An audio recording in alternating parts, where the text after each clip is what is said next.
In 1940, the British government made it a criminal offence to keep more than 7 days of food hidden in your own home. They called it hoarding. They called it selfish. They called it a crime against the war effort. Your grandmother kept her 7 days anyway, buried under the floorboards behind a loose brick in the larder. Today, the government's own civil emergency guidance tells every household in the country to do exactly the same thing. Enough food and water to last 7 days, in case the power fails and does not come back on.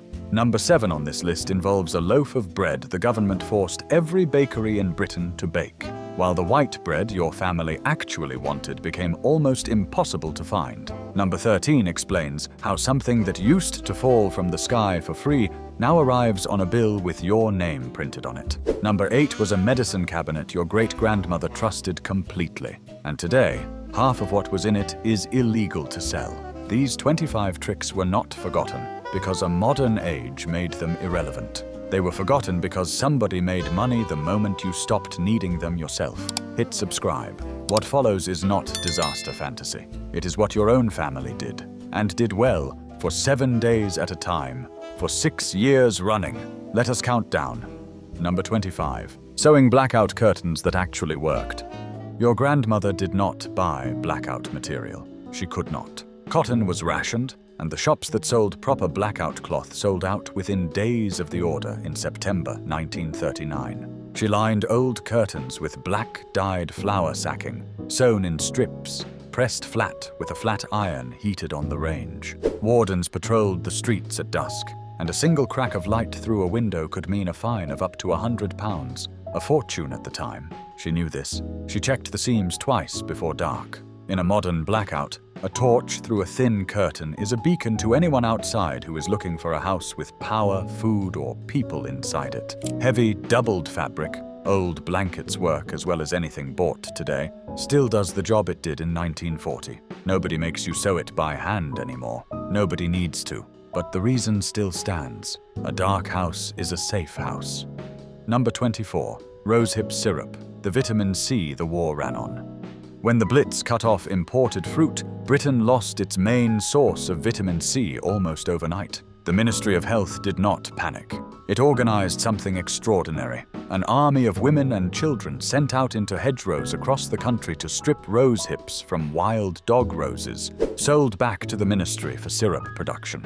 Over 500 tons were gathered in some seasons. A 2012 nutritional analysis found rose hips contain up to 20 times more vitamin C, gram for gram, than oranges. Your grandmother knew the hedgerow near her house better than she knew her own street. She did not need a greenhouse, a shop, or a delivery van. She needed a basket and an afternoon in October. Nobody banned rose hips. Nobody ever will. They are still there, right now, in the hedge you walk past without looking. Number 23.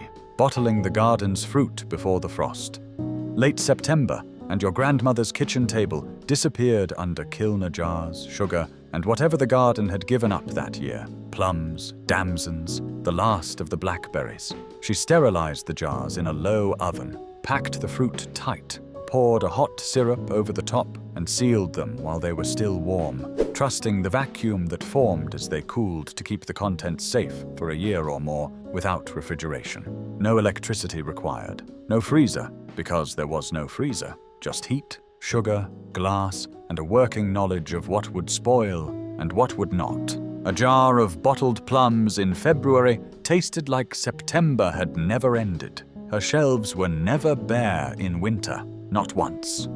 Number 22. Digging a well by hand and knowing when to stop.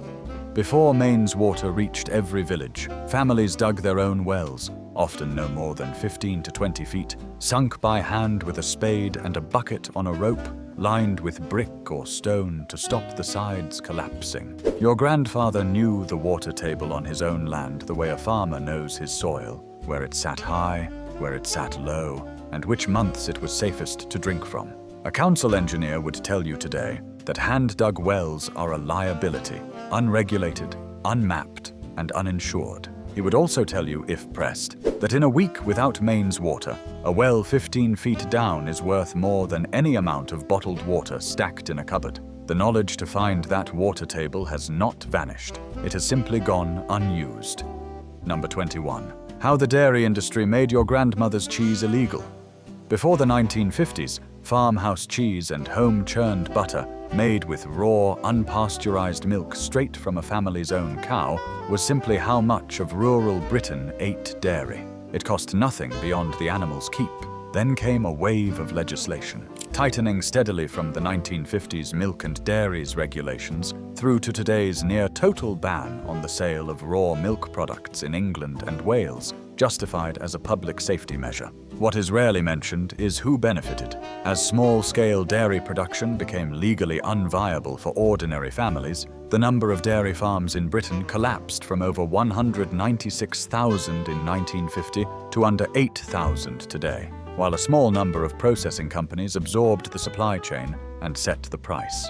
A 2019 study in the Journal of Dairy Science found traditionally produced raw dairy products retain enzyme activity and microbial diversity destroyed entirely by industrial pasteurization. Your grandmother's butter was not dangerous. It was inconvenient to an industry that needed her to buy from it instead. She churned in a stone crock, 20 minutes of steady turning, and never once fell ill from it. Her children never did either. The industry did not win because her method failed. It won because it changed the law faster than she could argue with it. Number 20. Coppicing the hedgerow for a winter's worth of fuel. Coal was rationed. Wood was not, if you knew how to take it without killing the tree. Coppicing, cutting certain species like hazel and willow back to the base every 7 to 15 years, produces a steady, renewable supply of fuel wood, while the root system survives and regrows, a practice recorded in England since at least the 13th century. Your grandfather cut in winter, when the sap was down, and stacked the wood to season for a full year before burning it, because green wood smokes and wastes half its heat as steam. A modern household burning seasoned coppiced wood in an efficient stove can heat a single room through a British winter on timber that cost nothing but a Saturday's labor. Not a single penny spent. Nobody banned the hedgerow. Most people have simply stopped looking at it as a fuel source, rather than scenery. Number 19. Curing your own bacon in the pantry, not the fridge.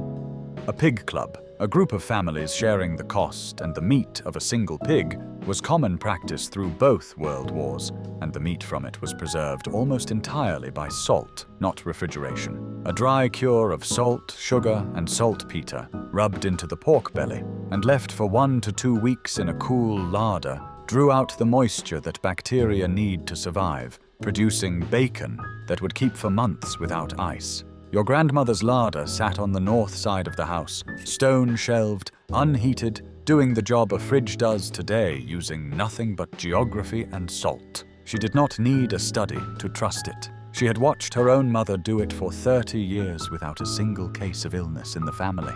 It worked. It always worked. Number 18. Sandbagging the windows before the sirens started. By the winter of 1940, sandbags stacked against ground floor windows and doorways were as ordinary a sight on a British street as the milk float. They were not decorative. Blast pressure from a bomb landing streets away could still shatter glass and drive it across a room like shrapnel. A wall of packed sand absorbed that pressure and stopped the glass from becoming a weapon. Filling and stacking them was often left to older children and grandparents while the men were away, using nothing more complex than a shovel and a burlap sack. It is not bombs a modern family plans against. It is flooding, storms, and the simple physics of a window that fails during severe weather. The method has not changed because the physics has not changed. Sand still stops what glass cannot. Number 17. How planning permission made it illegal to shelter yourself. In 1939, over 1.5 million corrugated steel Anderson shelters were distributed to British households, and families were shown, in a single afternoon by a council worker, how to dig them in and cover them with soil themselves. No permit, no inspection, no fee. Compare that to today, where erecting even a modest garden structure over a certain size without planning permission can result in an enforcement notice and a legal requirement to demolish it at your own cost, under planning law that has expanded steadily since the Town and Country Planning Act of 1947. The stated purpose is safety and order. The practical effect has been to make it financially and legally punishing for an ordinary family to build their own shelter, store, or shed without paying a council and a contractor first. Self-building, once a wartime necessity taught to millions in an afternoon, is now a specialist trade gated behind fees most families cannot easily afford. The government now promotes household resilience with one hand while regulating the tools of that resilience out of reach with the other. Your grandfather dug his shelter on a Sunday. Today it would need a drawing, a fee, and 8 weeks of waiting. That chain is now broken. Number 16. Making tallow candles when the electricity failed. Rendered animal fat, poured into a mold around a length of cotton wick and left to set, produced a candle that burned for hours at almost no cost, using fat that would otherwise have been thrown away. Your grandmother saved every scrap of dripping from the Sunday joint in a jar by the stove specifically for this. A single pound of rendered tallow, properly molded, could produce enough candles to light a kitchen for a fortnight of evenings. She never bought a candle in her life if she could help it. Use them. A modern household throws away more usable fat in a month than she used in a year. Number 15. Nettles, the free vegetable everyone steps around. Young nettle tops, picked with gloves before the plant flowers in late spring, cook down exactly like spinach and lose their sting entirely within a minute of boiling. Wartime cookery pamphlets from the Ministry of Food promoted nettle soup specifically for its iron content at a time when meat, the usual source, was severely rationed. Your grandmother knew which patch grew nearest her back gate and which weeks in April and May the leaves were tender enough to pick. She did not need a shop to be open. She needed a hedge, a pair of gloves, and a pan of water. Nobody banned the nettle. Nobody could. Number 14. Filling every vessel in the house before the water stopped. When air raid warnings sounded, households were instructed to fill the bath, every jug, every kettle, and every available container with water immediately, because a bombed water main could cut supply to a street for days with no warning at all. Your grandmother kept this habit long after the war ended, filling the bath at the first sign of a storm out of pure instinct. A full bath holds roughly 80 gallons, more than enough drinking and washing water for a family of 4 for a week if used carefully. It costs nothing to do and takes 90 seconds. Most modern households have never filled a bath for anything but bathing. She never asked permission to do it, and neither should you. Number 13. How water privatization turned rain into a bill. Before 1989, water in England and Wales was managed by regional public authorities. Since privatization, it has been supplied by profit-making companies that, as of recent Environment Agency figures, discharged raw sewage into British rivers and coastal waters on more than 450,000 occasions in a single year, while paying out billions in shareholder dividends over the same 3 decades. A household that once collected free rainfall off its own roof into a butt by the drain pipe, a practice recorded in English farmhouses for centuries, now pays a fixed monthly charge for a resource that literally falls from the sky onto their own property. Some water companies have gone as far as restricting the installation of rainwater harvesting systems that reduce a household's metered usage, citing infrastructure concerns that conveniently protect their revenue. Your grandfather ran a length of guttering into a barrel and never paid a penny for the water that filled it. The rain has not changed. Who owns it has. Number 12. Keeping 3 hens in a space smaller than a car. A small run and coop, no larger than a garden shed, can house 3 laying hens producing up to 18 to 21 eggs a week, fed largely on kitchen scraps and layers pellets costing only a few pounds a week. During both World Wars, the Ministry of Agriculture actively encouraged domestic poultry keeping through the Domestic Poultry Keepers Council, and by 1943, an estimated 1 in 5 British households kept hens. Your grandmother's hens ate what her family could not, and her family ate what the hens produced in return, a closed loop that needed no supermarket at either end. She knew each bird by its temperament. Her neighbors knew whose eggs were whose before the postman had finished his round. Number 11. Preserving eggs in a bucket of water glass. Sodium silicate solution, sold cheaply as water glass through most of the 20th century, seals the microscopic pores of a fresh eggshell when the egg is submerged in it, keeping the egg edible for up to 9 months without refrigeration by preventing air and bacteria from entering. Your grandmother filled a crock every spring when the hens were laying heavily, and drew from it right through the following winter when they slowed almost to nothing. A 1943 Ministry of Food leaflet gave the method to every household in the country, free of charge, alongside the ration book. It required no electricity, no freezer, and no ongoing cost beyond the initial solution. The knowledge is worth preserving as much as the eggs ever were. Number 10. Building a steel table that could survive a collapsing house. Unlike the outdoor Anderson shelter, the Morrison shelter, a heavy steel cage the size and shape of a large table, issued free to over 500,000 households from 1941, was designed to be assembled indoors in minutes using a spanner and a printed instruction sheet by anyone in the family capable of turning a bolt. Families slept inside it through the worst of the raids, using it as a dining table by day. It was engineered to hold the weight of a collapsing ceiling and protect anyone sheltering beneath it. No professional installation was required, no permit, no inspection. A modern equivalent, a reinforced shelter space built into an existing room, is entirely achievable with basic steel bracing and a weekend of work, using knowledge that was handed to a frightened, exhausted nation in a single printed leaflet during its worst year of the war. Number 9. Banking the fire so it never truly went out. Before central heating, keeping a fire alive overnight without constant tending was a skill every household practiced. Burying the last of the evening's embers under a thick layer of ash, which insulates the coals and starves them of enough oxygen to burn fast while keeping them hot enough to catch instantly the next morning. Your grandmother could have a fire roaring again in under 5 minutes with nothing but a poker and a few sticks of kindling, rather than starting entirely from cold. In a week without gas or electricity, the difference between banking a fire correctly and letting it die is the difference between hours of work each morning and minutes. She did not need matches twice a day, not once in 30 years. Number 8. How the pharmaceutical industry emptied your great-grandmother's medicine cabinet.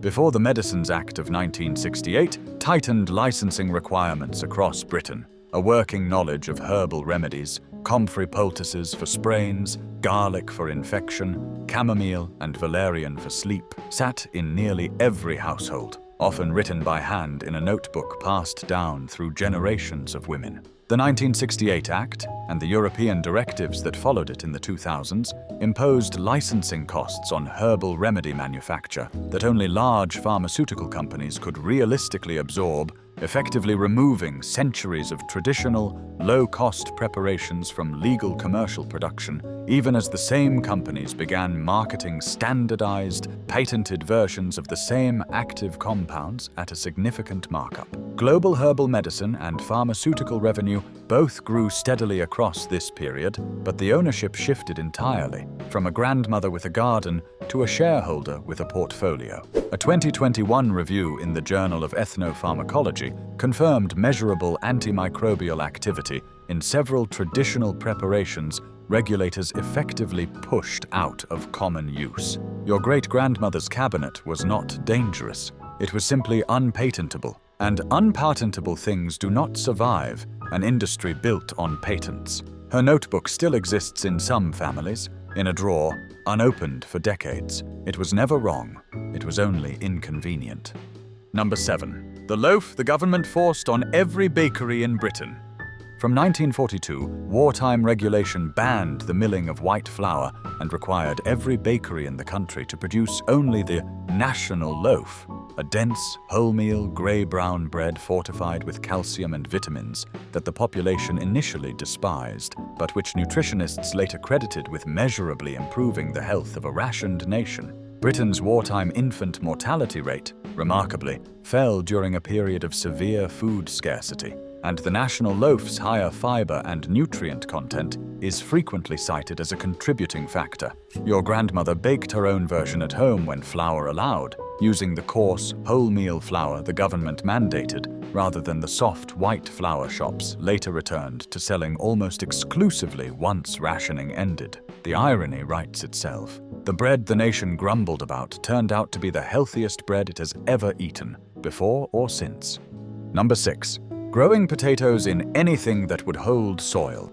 The Dig for Victory campaign, launched in October 1939, transformed lawns, flower beds, and even the moat of the Tower of London into vegetable plots, with government advice sheets distributed to every household showing exactly how to grow potatoes in old dustbins, stacked tires, or a shallow trench barely 18 inches deep. By 1943, an estimated 1.4 million allotments were under cultivation across Britain, producing roughly 10% of the nation's food. Your grandmother did not need a field. She needed a strip of soil 3 feet wide and a willingness to earth up the stems as they grew. A single seed potato, planted correctly, can return 8 to 10 times its own weight in new potatoes by autumn. She fed a family of 5 off a garden smaller than most modern driveways. Number 5. The first aid kit that fit in a biscuit tin. Wartime civil defense training taught ordinary households a compact set of first aid skills, now largely outsourced to a phone call.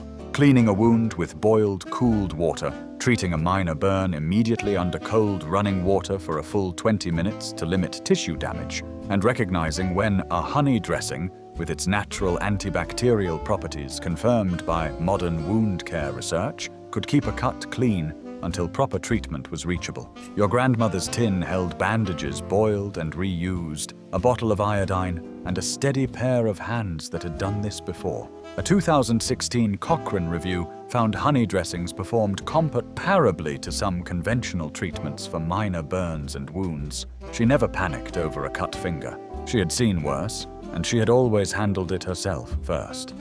Number 4. How health and safety regulation ended home food production for good. Through the 20th century, home-produced food, sold at the garden gate, the village fete, or the WWI market stall, operated on trust, reputation, and the simple fact that a family selling bad produce would not sell it twice. From the 1990s onward, an accumulating body of food hygiene regulation, much of it modeled on requirements designed for industrial food manufacturers, began applying almost identical standards to a woman selling 6 jars of jam a week from her own kitchen. Registration, inspection fees, and mandatory commercial-grade equipment upgrades that could run into thousands of pounds pushed the majority of Britain's small-scale home food producers out of legal operation entirely between 1995 and 2015, while supermarket private label ranges expanded to fill the exact gap they left behind. The supermarkets that now dominate that shelf space were, in several documented cases, active lobbying voices behind tightened home production standards. Your grandmother's jam never poisoned a single person in 40 years of village fetes. Her shelves were bare of certificates and full of customers who trusted her by name. The regulation did not make food safer than her reputation already had. It simply decided her reputation no longer counted for anything in law. Number 3. The root cellar that made winter irrelevant. Before refrigeration reached rural Britain, root vegetables, carrots, potatoes, swedes, and beetroot were stored through winter in a cold, dark, earth-lined space, sometimes no more than a dug pit lined with straw and covered with a wooden door and a layer of soil for insulation, holding a near constant temperature just above freezing for months at a time. Your grandfather dug his into a north-facing bank behind the house, checking it every fortnight for anything beginning to spoil, and removing it before it could spread. A properly built root store can keep vegetables fresh from October through to April, with no power, no cost, and no maintenance beyond that fortnightly check. £12 a month is roughly what a modern family now spends keeping the same vegetables in a powered fridge for the same 6 months. His pit cost him an afternoon with a spade, once. Number 2. Boiling water when the taps ran dry.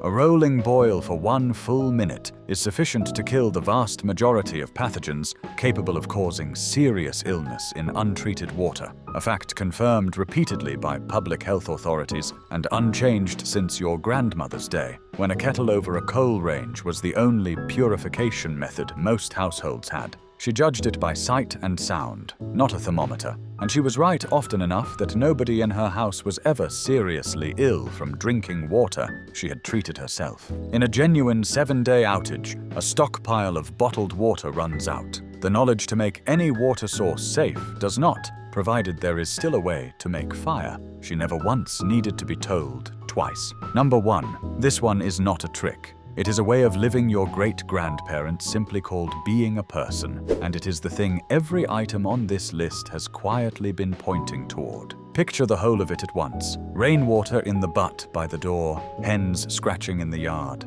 a fire banked low and waiting under its ash, a larder shelved with bottled plums and cured bacon, a notebook of remedies in the dresser drawer, a family that could, if it had to, feed itself, warm itself, water itself, shelter itself, and heal itself without asking a single person for permission. That was not survivalism. That was Tuesday. What was lost was not any one skill on this list. It was the wholeness that held all 25 of them together as a single, unremarkable way of life. Somewhere between then and now, that whole person was quietly taken apart and sold back in pieces, a subscription at a time. The Blitz did not create your great-grandparents' resilience. It only proved it under the worst pressure Britain has faced in living memory for 6 years without a single week's holiday from the danger. Comfort has done the opposite to us. It has not made us weaker on purpose. It has simply never once asked us to prove otherwise, and so most of us never have. Every item on this list is one thread pulled loose from that same coat. The water in the butt is the water bill you now pay. The hens in the yard are the shelf of eggs you now trust, a supply chain to keep stocked. The fire under the ash is the switch you flip without a second thought. The notebook in the dresser is the prescription you now need someone else's permission to fill. None of it disappeared because it stopped working. It disappeared because a family that could do all of this for itself was, to nearly every industry built since, a customer not yet acquired. Picture your grandmother once more, hands in the soil of a garden the size of a driveway, in a country under nightly bombardment, utterly unafraid of a 7-day blackout because she had never depended on the 7 days working perfectly in the first place. That is the image to carry out of this video and into your own kitchen, your own garden, your own dark evening with the power out. Not fear, just the quiet, practical certainty she carried without ever having to think about it twice. Pick one, just one. Fill the bath tonight, right now before you do anything else, and see how it feels to have 80 gallons sitting there for free. Put a water butt under a drain pipe before the next rain falls, wherever you live. Learn to bank a fire properly this winter, even if it is only for one night. Sow a single row of potatoes in a bucket this spring and watch what comes back out of it in October. Ask whoever is oldest in your family whether they remember any of the 25 tricks on this list and write down whatever they tell you before that knowledge leaves the room with them. Tell me in the comments which one you are trying first. Tell me if your grandparents did any of these without ever calling it survival. I promise you, somebody in your family knew every single trick on this list, and probably several more besides. That knowledge did not die, it just went quiet, tucked behind a floorboard, waiting for someone to ask about it again. It is time to start listening.